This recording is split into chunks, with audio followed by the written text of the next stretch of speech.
steam locomotive in front of you today has a storied past. A history that we will bring back for you today as this behemoth of a beast is moved from the front yard for the first time in 30 years. What you see in front of you, according to the Frederick White classification method for steam locomotives, is a 484. That means it has 4 leading wheels, 8 driving wheels, and 4 trailing wheels. But that was not always the case for this here locomotive. Originally built in 1925 by the Baldwin Locomotive Works for the Reading Railroad as number 2037 or 2037, a 280 consolidation. Reading would take 30 of these large engines and rework them to what you see in front of you today as a 484. Emerging from the sprawling shops in Reading, Pennsylvania in 1945 as 2101, the newly rebuilt locomotive, along with 19 other T1s, as the Reading would call them, were intended as mixed-use locomotives. That meaning they could either haul passengers or freight along the Reading's roughly 1,300 miles of track. Except for a minor mishap in July of 1949, the Reading 2101 lived in a relatively uneventful work life until it was taken out of regular service in 1955 and kept as a standby engine for the famed Reading Iron Horse Rambles. With the end of the Ramble tourist excursions in 1964 and complete dieselization of American railroads, our buddies at the Reading Railroad would sell 2101 to Striegel Supply and Equipment, a Baltimore scrapyard. But all is not lost, and nor does our story end here, friends. The scrapper's torch would not come near old 2101, though. In 1974, with 2101 rusting away in the Baltimore Striegel scrapyard, we head up north to New York to find a commodities broker named Ross E. Rowland. After a long uphill slug, Rowland was able to sell the idea of a bicentennial train to celebrate America's 200th birthday. The sponsors like General Motors, Kraft Foods, Pepsi, and Prudential Insurance, Rowland was able to gain traction to fund a steel rail parade of America's most coveted historical objects. But what would pull the customized rail cars from city to city? Well, in the age of diesels, Rowland thought it more fitting to have the American Freedom Train be powered by a steam locomotive. And where does one find a steam locomotive in 1974? Well, in a Baltimore scrapyard. Don't look too far. Familiar with Reading's Iron Horse Rambles, Rowland visited Striegel Scrapyard to find 2101 looking less than admirable.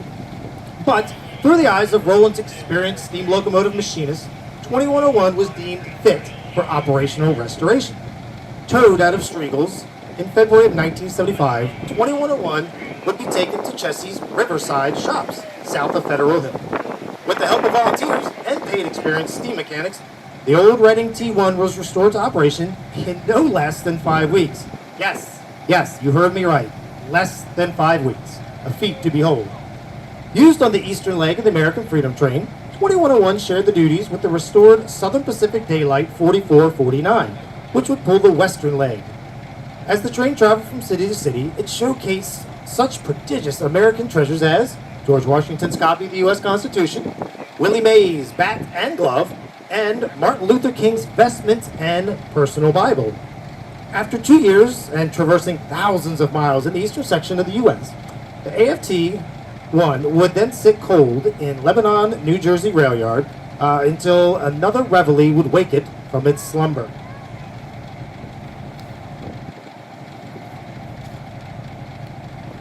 1977 and 1978 would mark the sesquicentennial of the Baltimore to Ohio Railroad, and what better way to celebrate that than with a steam locomotive? Ross Rowland would work with the Chessie System, a corporate conglomeration of the B&O, C&O, and Western Maryland to create the Chessie Steam Special. A chance meeting between Rowland and B&O's former lead of passenger service, William F. Howells, would spark the call for this celebration. Rowland's pitch to the Chessie board of a steam engine traveling along the old B&O trackage was a success, and with that, the AFT-1 was painted into Chessie colors of yellow, vermilion, and dark blue. Beginning in May of 1977, the AFT-1 would pull the special train from Baltimore to Ellicott City and beyond until September of that year, where she was deemed to have too many mechanical issues to continue. Diesels would replace AFT-1 on the remaining Chessie steam specials, but our story and AFT-1s does not end here either. Taken to the former Reading locomotive shops in Reading, PA, 2101 was given a complete overhaul, and in May of the following year, 1978, 2101 was back out on the high iron in better shape and wisping passengers along the old route of the Baltimore, Ohio.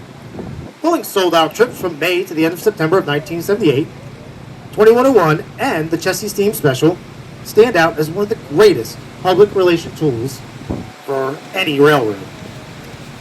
After the amazing successful trip along the old B&O main line, 2101 would be stored in a roundhouse in Silver Grove, Kentucky. But sadly, on March 7, 1979, a fire swept the roundhouse, severely damaging the locomotive. After careful assessment, it was deemed too expensive to restore 2101 back to steaming operation. Ross Rowland decided to repaint the locomotive back into its American Freedom Train colors and send the engine to the B&O Railroad Museum in exchange for the Chesapeake and Ohio 614. Moved to the museum's front yard in a Labor Day 1979 ceremony, 2101, now back in AFT1 paint, would spend time on different display tracks, allowing the public to behold her in many accomplishments. What you've witnessed today is another historical moment.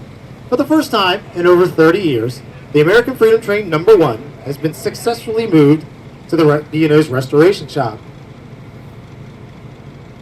So with that said, that is all I have to say. Sit back and enjoy the feat that has unraveled in front of you.